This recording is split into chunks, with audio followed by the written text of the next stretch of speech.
दादा एक मिनिट. तळेगाव मावळ तालुक्यातनं, खेड तालुक्यातनं, हवेली तालुक्यातनं अशी येते आणि ती पुढं पुणे सोलापूर रोडला त्या बाबतीत पुणे सोलापूर रेल्वे लाईनला जोडली जाते. तुम्हाला दाखवायचं झालं तर ही आपली जुनी रेल्वे आहे ती कर्जत, लोणावळा, तळेगाव, पुणे अशी ती जाते. आता येणारे ती तळेगाववरून ही तशीच राहणार.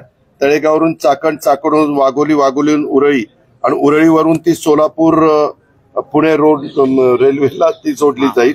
आणि ही इकडनं ही जी दुसरी जी आहे ती तशी सरळ येऊन मिरज रोड, मिरज रेल्वेला जोडली जाते. या रेल्वेमुळं खूप मोठ्या प्रमाणावर आपली इथली ट्रॅफिक कमी होण्याच्या करता मदत होणार आहे. आणि त्यामध्ये साधारण जेवढी काही जमीन लागते वगैरे त्याच्या सूचना कलेक्टरला आलेल्या आहेत. त्याच्यामध्ये उरळी स्टेशन एक नवीन होतंय, न्यू तळेगाव स्टेशन एक त्याच्यामध्ये होतंय. साधारण 75 किलोमीटरची त्याची लेंथ आहे. ती एक रेल्वे नवीन केली जाते. आणि दुसरी एक रेल्वे होतीये ती आपल्या सगळ्यांच्या दृष्टीनं फायद्याची आहे. ती म्हणजे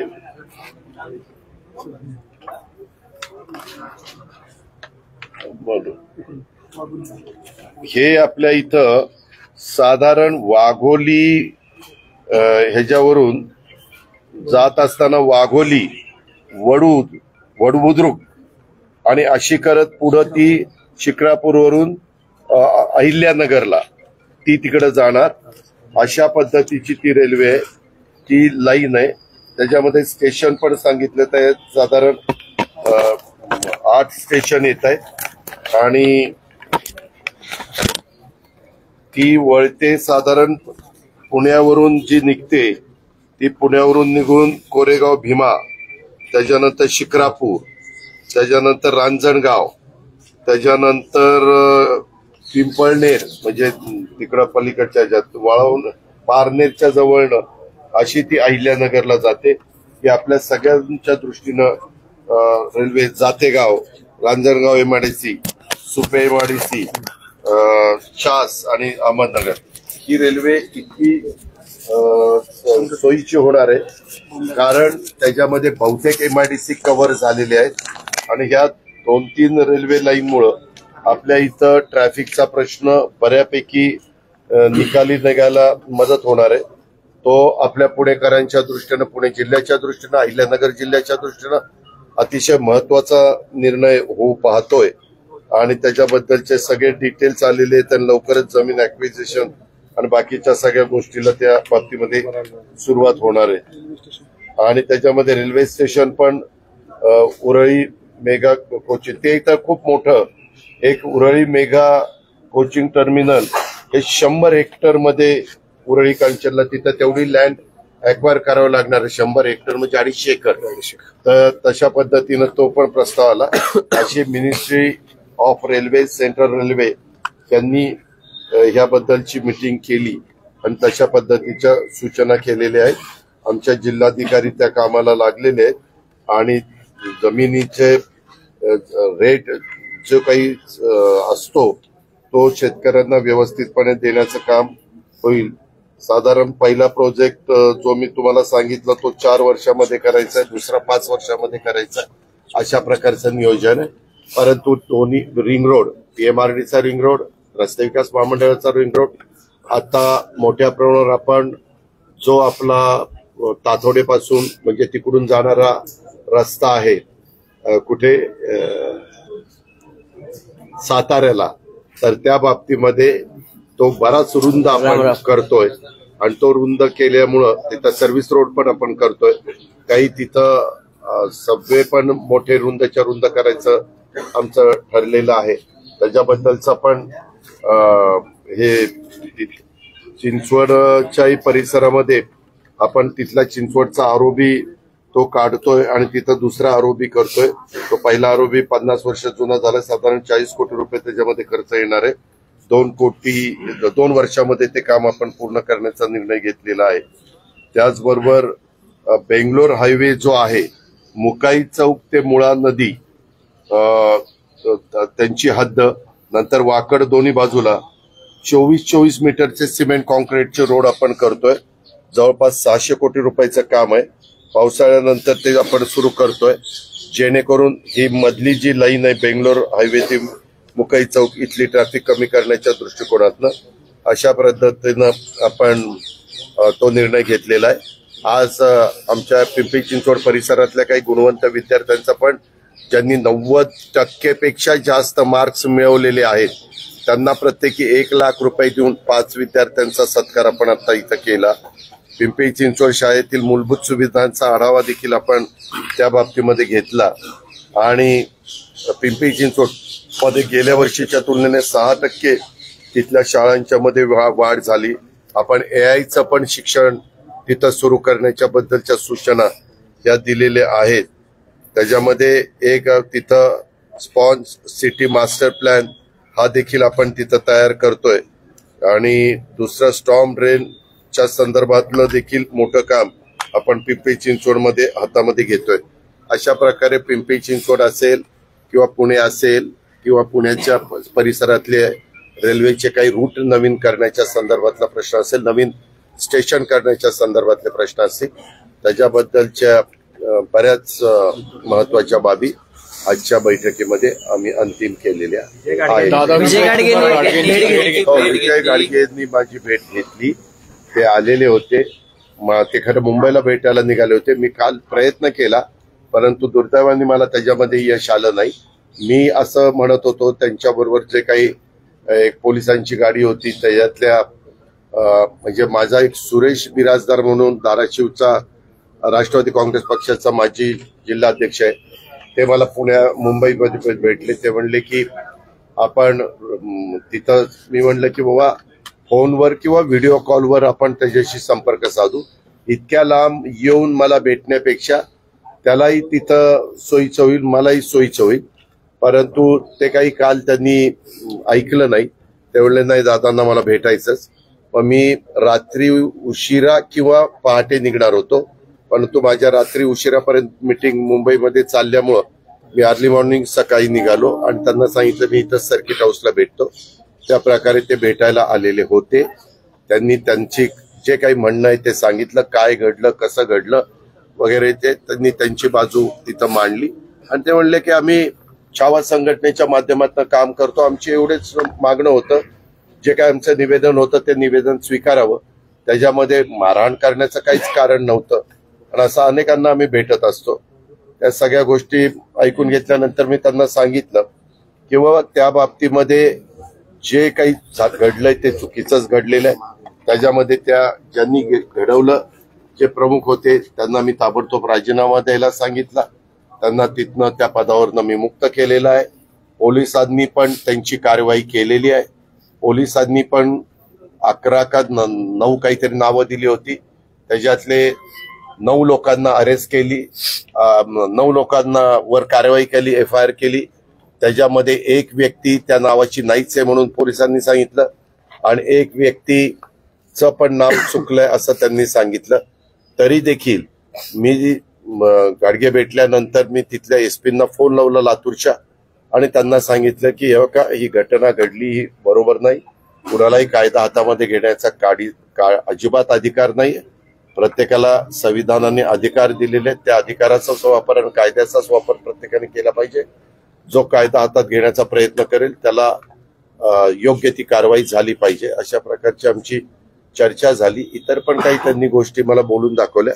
मी त्यांना म्हणलं की मी त्याच्या संदर्भातले जे काही असेल ते मंगळवारपर्यंत त्याबद्दलचं निर्णय घ्यायचा आहे, कारण मुख्यमंत्री आज देखील दिल्लीतच आहेत.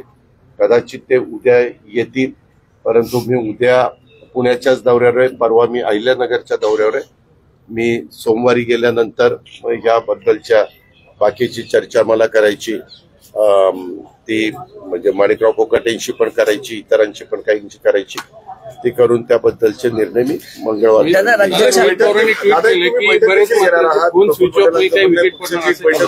त्यानंतरच माणिकराव कोकाटेंच्या संदर्भातला सांगितलं ना की त्या संदर्भामध्ये मी सोमवारी मुंबईला जाणार आहे. राज्याच्या आरोग्य विभागाचा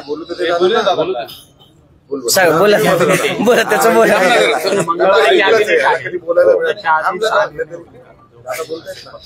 तिथं गेल्यानंतर आम्ही ठरवलं की आधी होईल का नंतर होईल तेव्हा तुला सांगेल. आरोग्य विभागाचा एक घोटाळा आरोप करतोय की काही मंत्र्यांचे फोन टॅप होत आहेत, त्यामुळे हे मंत्री फोन बंदच करून ठेवतात आणि अशी शंका त्यांनी ट्विट केलेलं आहे आणि असं थेट आरोप मी करतायत. तुम्हाला सांगू का, कुणी आरोप करण्याचा प्रत्येकाला अधिकार आहे. तुम्ही पण कुणी पण आता काही आरोप करू शकता. तुम्ही ते करणार नाही हे मला माहिती आहे, पण त्यातला भाग सांगितला. परंतु आरोप करणाऱ्यांनी काही प्रूफ दिलं पाहिजे. काय होतं, आरोप करायचे आणि प्रूफ काहीच द्यायचं नाही. काहीतरी दाखवलं पाहिजे ना की हे अशा अशा पद्धतीनं होतं, तर त्या आरोपाला मध्ये काहीतरी तथ्य पुरावा तर काहीतरी पाहिजे. दादा एक फक्त जास्तच आरोप करायला लागले. मला माहित नाही, तर तू बघ. दादा आरोग्य विभागाचा एक प्रश्न आहे. 2100 कोटी रुपयाचं एक टेंडर सुमित फॅसिलिटी नावाच्या अमित सोळंकेंना देण्यात आलं होतं अँब्युलन्ससाठीचं. त्यांना काल झारखंडमधून अटक केली आहे. बीव्हीजी ग्रुपचं जे टेंडर होतं ते काढून त्यांना कुठलाही अनुभव नसताना ते 2100 कोटी रुपयांचं टेंडर देण्यात आलं. तो घोटाळा समोर आलाय. राज्यात कुठे दिलं? अटक झाली झारखंडमधनं त्यांना काल. अरे कुणी श्रीकांत शिंदेच्या वेळेस ते दिलं होतं. दिलं नव्हतं, उगीच काहीतरी सांगू नको. एक मिनिट त्यावेळेस ते चालू होती प्रोसेस चालू होती, परंतु आचारसंहिता लागली, निवडणूक लागली, त्यावेळेस थांबलं. बाबा असं काय करतो. आता देवेंद्र फडणवीस मुख्यमंत्री झालेले. आता माझ्या माहितीप्रमाणे ती मॅटर कोर्टामध्ये पण गेलेली होती. कोर्टाने पण त्याच्याबद्दलचे काही त्यांचं मत आहे ते त्याच्यामध्ये सांगितलेलं आहे. आता तुम्ही आता वेगळी माहिती देता. उद्या शनिवार आहे, रविवार आहे, परवा, पण सोमवारी गेल्यानंतर मी त्याच्याबद्दलची माहिती घेईन. पण एक आहे, तुम्ही म्हणताय त्या व्यक्तीचं कदाचित टेंडर अजूनही तिथं आहे, पण मी क्लिअर माहिती घेतल्याशिवाय बोलणं उचित दिसणार नाही. मी माहिती घेऊन सांगतो. आता सध्या पक्षातनं मुक्त केलेलं आहे. पक्षातून नाही,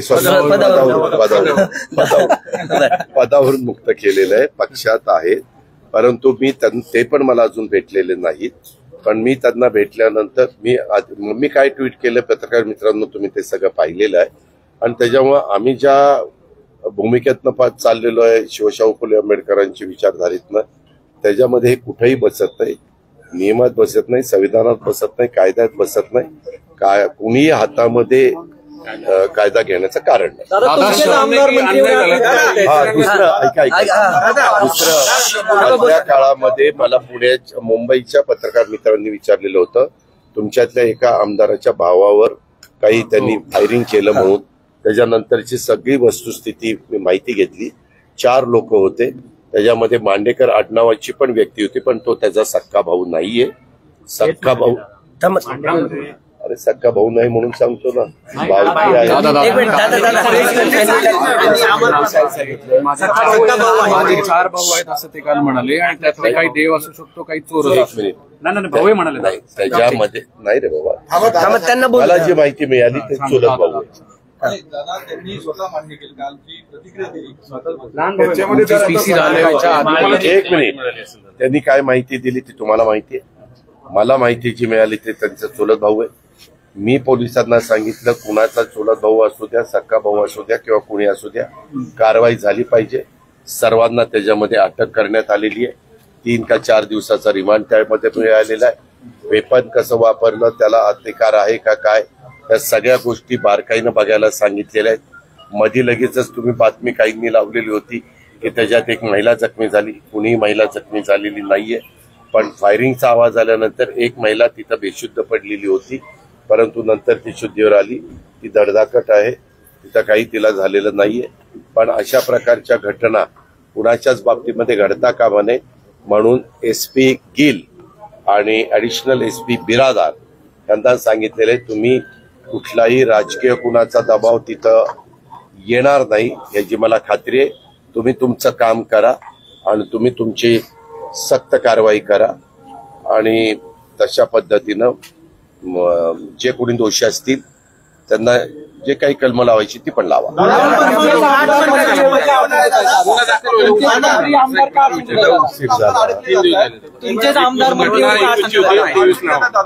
कुठल्या आमदार अडचण?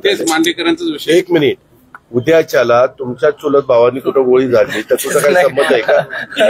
तुझा काही संबंध आहे का? हे का त्या व्यक्तीने कुठं काही चूक केली का? अनेकांचे अनेक नातेवाईक असतात. इथं आपण आता तुम्ही मला प्रश्न विचारतात, तुम्ही पण माझे लांबणं नातेवाईक ठरू शकतात, कारण अलीकडे सगळीकडे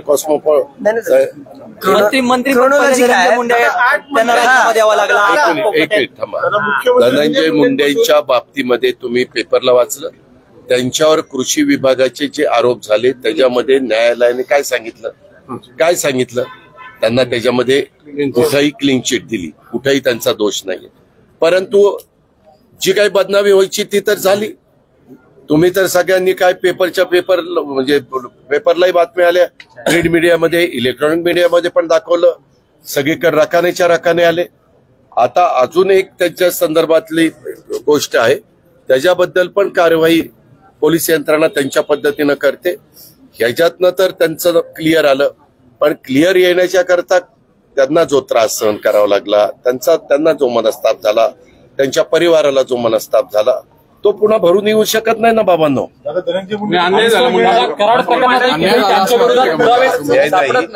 मी त्यांना एक मिनिट, कृषीच्या बाबतीमध्ये त्यांच्यावर जे आरोप झालेले आहेत ते मी म्हणत नाही, न्यायालयाने सांगितलं.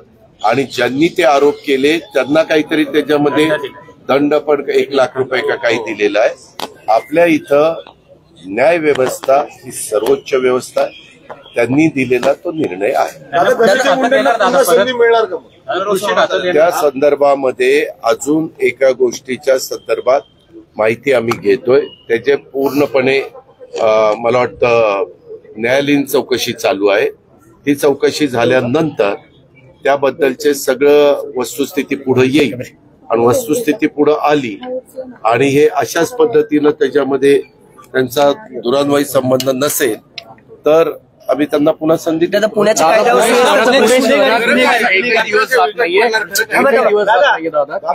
गाड्यांची वाहनांची तोडफोड होते, म्हणजे एका सलग 20-30 गाड्या. मी सकाळी आल्या सीपींना सांगितलं की सीपी, मी मागेही तुम्हाला म्हणालो की काही जण स्वतःची दहशत निर्माण करण्याकरता, गुंडगिरी निर्माण करण्याच्या करता, एक समाजामध्ये भीती निर्माण करण्याच्या करता येतात आणि गाड्या, मोटरसायकल, स्कूटर काचा फोडतात, गाड्यांचं नुकसान करतात. हे बऱ्याचशा ठिकाणी कॅमेऱ्यामध्ये कैद होतोय. त्यांना तुम्ही त्या बाबतीमध्ये पकडा. एक अशा पद्धतीचा मेसेज जाऊ द्या की पुन्हा कोणी तशा पद्धतीनं धाडस पण करता कामा नये. हे मी सकाळी पीएमसीच्या पण कमिशनरला, सीपींना सांगितलं, पुणे सीपींना पण सांगितलं. आता मला कळलं की चौबे पण आलेले आहेत. उद्या पीसीएमसीच्या परिसरामध्ये प्राधिकरणाच्या ऑफिसमध्ये 10 वाजता मीटिंग घेतलेली आहे. त्याच्यावर तिथं ते मला आले असतील तर निश्चित भेटतील, मी त्यांनाही सांगितलं. खरंच पडणार आहे, सातत्याने बातम्या येतात. याबद्दल मला सांगता येणार नाही. मी एवढंच सांगेन की राज्याचे मुख्यमंत्र्यांचा तो अधिकार आहे, कुणाला मंत्रिमंडळात घ्यायचं, कुणाला मंत्रिमंडळातनं काढायचं, हा सर्वस्वी अधिकार त्या राज्याच्या प्रमुखांचा म्हणजे मुख्यमंत्र्यांचा असतो. त्याबद्दल देवेंद्र फडणवीस साहेब काय तो निर्णय घेतात. ते त्यांच्या कामाला गेले. नीती आयोगाचा कार्यक्रम होता तिकडं, त्याबद्दल काल सांगितलं. त्यांनी माझ्या माहितीप्रमाणे डायरेक्ट आम्ही त्यांना कॉन्ट्रॅक्ट दिलेलं नव्हतं. ते सब कॉन्ट्रॅक्टर होते. कॉन्ट्रॅक्टरची बिलं आम्ही देतोय. त्याच्यामध्ये एखाद्या तुम्ही प्रमुख कॉन्ट्रॅक्टर असेल आणि तुमच्या हाताखाली कोणी सब कॉन्ट्रॅक्ट म्हणून तुम्ही दिलेला असेल तर त्याचा राज्य सरकारचा दुरान्वय पण संबंध नसतो. कारण आमचं जे काय अग्रीमेंट झालेलं असतं ते कॉन्ट्रॅक्टर बरोबर झालेलं असतं. परंतु सध्या विरोधक असा कुठला मुद्दा निघाला तर दचा मा करायचा, अशा पद्धतीनं त्यांचं राजकारण चाललेलं आहे. त्यामध्ये एक मिनिट, तो जरी सब कॉन्ट्रॅक्टर असला तरी प्रत्येकाचा जीव महत्वाचा आहे. मी ती घटना घडली, ती दुर्दैवी घटना आहे. ही अतिशय मनाला वेदना देणारी घटना आहे. पण त्यांनी कुठल्या मेजर कॉन्ट्रॅक्टरच्या हाताखाली तो काम करत होता आणि त्यांनी त्याचं का बिल दिलं नाही, त्याला कारणं पण वेगवेगळी असू शकतात. परंतु त्याची इत्थंभूत माहिती घेतल्याशिवाय आपण त्याबद्दलचं काही मत व्यक्त करणं हे उचित दिसणार नाही. पण मी काल ज्यावेळेस माझी चीफ सेक्रेटरी आणि बाकीच्यांच्या बरोबर एक मीटिंग झाली त्याच्यामध्ये आम्ही माहिती घेतली तर तो डायरेक्ट राज्य सरकारच्या कॉन्ट्रॅक्टशी संबंधित नव्हता.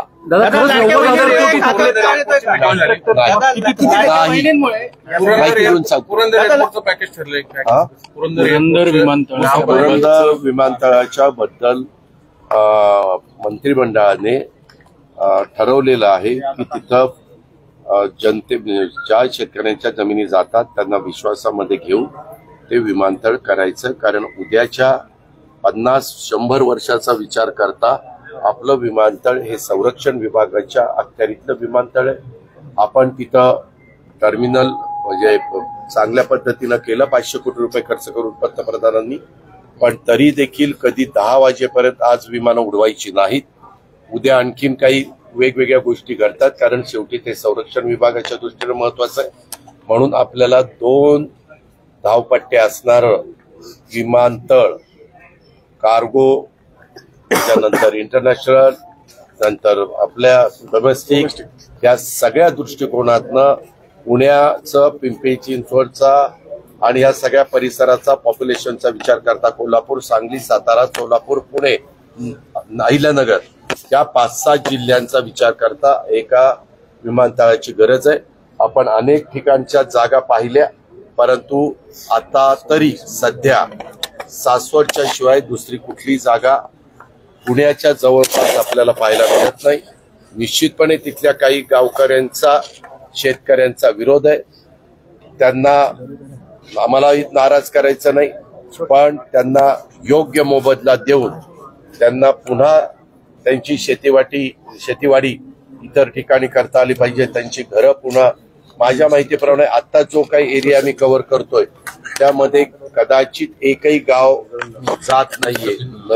पहिला आपण जास्त एरिया घेत होतो, आता कमी केलाय. आणि त्याच्यामध्ये मला जी माहिती मिळालेली आहे आमच्या जिल्हाधिकाऱ्यांच्याकडनं, त्याच्यामध्ये एकही गाव जात नाही आणि त्यांचं पुनर्वसन पण आपण त्याच परिसरामध्ये करतोय. त्याच्यामुळं जसं आपण आता टाउन आपल्या MIDCला सुरू केलंय आणि ते सुरू केल्यापासून MIDCला बऱ्यापैकी लोक प्रतिसाद द्यायला लागलेले आहेत. त्याच धर्तीवर कलेक्टरांना मुख्यमंत्र्यांनी सूचना केलेल्या आहेत. आता अधिवेशन चालू असताना त्याच्याबद्दलची एक आढावा बैठक मुख्यमंत्री महोदयांनी घेतली. मी आता प्रश्न विचारला म्हणून माझं त्या भागातल्या जनतेला आव्हान आहे, ते पण आमचीच लोक आहेत. तुम्ही कृपा करून त्याच्यातनं गैरसमज करून घेऊ नका, त्याच्यातून गैरार्थ काढू नका. आपल्याला आपल्या शहराच्या आणि या सगळ्या परिसराच्या दृष्टिकोनातनं ती जागा जर विमानतळाच्या योग्यतेची निघालेली आहे त्यामुळं आपल्याला तिथं विमानतळ करावं लागणार आहे. पण तुम्हाला आम्ही वाऱ्यावर सोडणार नाही. तुमचा अतिशय व्यवस्थितपणे पुनर्वसन आम्ही करू. कंदमाळ्याच्या पुलाबाबतचा जो अहवाल आलेला आहे त्याच्याबद्दल पण शासनाने योग्य त्या सूचना दिलेल्या आहेत. आणि त्याच्यात तुम्हाला सांगितलं का मुंबईला सांगितलं आता लक्षात नाही, परंतु त्यामध्ये सेक्रेटरींच्या अध्यक्षतेखाली एक कमिटी केलेली आहे. त्याच्यावर आता जिल्हाधिकारी यांच्या वरचे सेक्रेटरी असतात. त्याच्यावर जिल्हाधिकाऱ्यांनी जी चौकशी केली त्याची संपूर्ण माहिती जिल्हाधिकारी आता सचिव महोदयांना देतील आणि ती पाठवली पण. आणि त्याचा अहवाल मग सचिव महोदय माहिती घेऊन सभागृहात जे उत्तर बांधकाम खात्याचे मंत्री शिवेंद्रराजे भोसले साहेबांनी दिलेले त्याच्याबद्दलचा अहवाल आल्यानंतर आम्ही वस्तुस्थिती तुमच्यासमोर ठेवू.